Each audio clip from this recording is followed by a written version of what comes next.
Ketika bertemu seseorang untuk pertama kalinya, pada umumnya pikiran kita sudah pasti dipenuhi oleh rasa penasaran tentang bagaimana sifat, karakter dan pemikiran dari orang tersebut. Karena alasan itulah, penting bagi kita untuk mengetahui bagaimana cara manusia berkomunikasi. Menurut para pakar psikologi, ketika dua atau lebih individu berinteraksi, 55% pesan yang benar-benar ingin disampaikan berasal dari 38% berasal dari nada atau intonasi suara, dan hanya 7% sisanya berasal dari kata-kata yang diucapkan.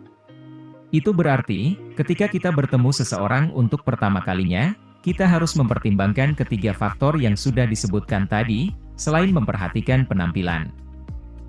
Jadi, jika kamu ingin mengetahui apa yang dipikirkan oleh orang lain ketika pertama kali bertemu, perhatikan petunjuk-petunjuk berikut ini. Nomor 1, kontak mata. Ada pepatah yang mengatakan bahwa mata adalah jendela hati. Untuk mengetahui jenis kontak mata mana yang diberikan, kamu harus bisa mempertimbangkan konteksnya.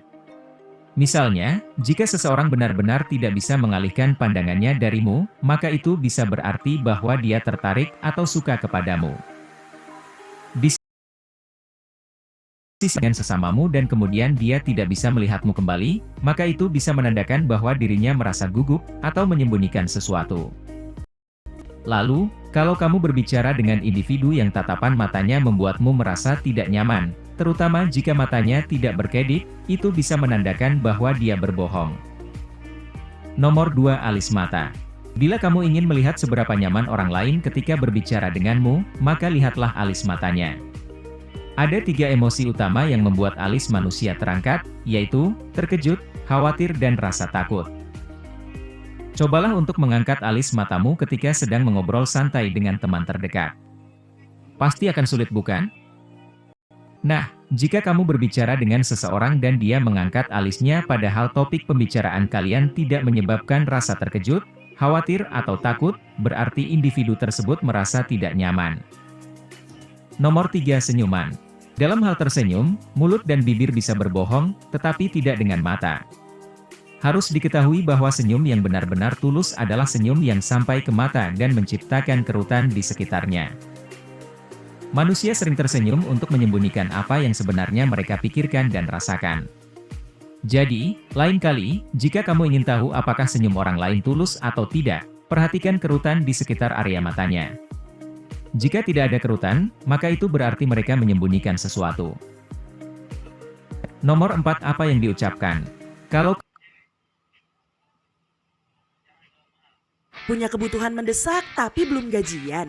Tenang aja, Maucash ada untukmu. Download aplikasi. Kalau kamu bertemu seseorang untuk pertama kalinya dan dia terus-menerus membicarakan hal-hal positif seperti memuji pasangan atau rekan kerjanya, maka kemungkinan besar individu tersebut memiliki kepribadian yang cukup baik.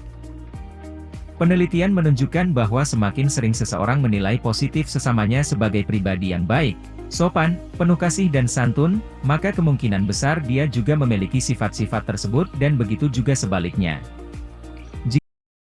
Jika buruk, maka orang itu cenderung juga mempunyai karakter yang sama.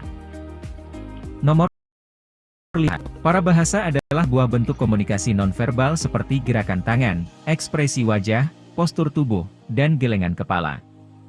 Pada dasarnya, para bahasa merupakan sebuah cara yang bagus untuk mengetahui pikiran lawan bicara kita dengan memerhatikan seluruh aspeknya.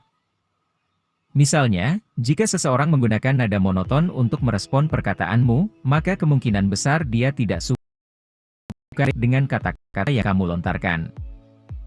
Lalu, kalau ada yang menggunakan sarkasme, itu menandakan bahwa apa yang sebenarnya ingin dikatakan berkebalikan dengan apa yang diucapkannya. Jadi, perhatikanlah penekanan yang diberikan lawan bicaramu ketika bertutur kata dan lihat bagaimana cara pelafalannya. Ini dapat memberikanmu petunjuk tentang apa niat mereka yang sesungguhnya. Nomor 6, lirikan menyamping. Ketika kamu bertemu seseorang, jika dia benar-benar antusias ingin menemuimu, maka ingatlah bahwa tubuhnya pasti akan menghadap ke arahmu dan dia juga akan melakukan kontak mata. Di sisi lain, kalau bertemu dengan individu yang langsung melirik ke samping saat berjumpa denganmu adalah bahasa tubuh yang menunjukkan bahwa mereka ingin pergi. Nomor 7, frekuensi mengangguk. Pada umumnya, mengangguk merupakan tanda untuk menyetujui sesuatu. Akan tetapi, harus diketahui bahwa apabila ada orang yang mengangguk berlebihan, maka itu mungkin menandakan bahwa mereka cemas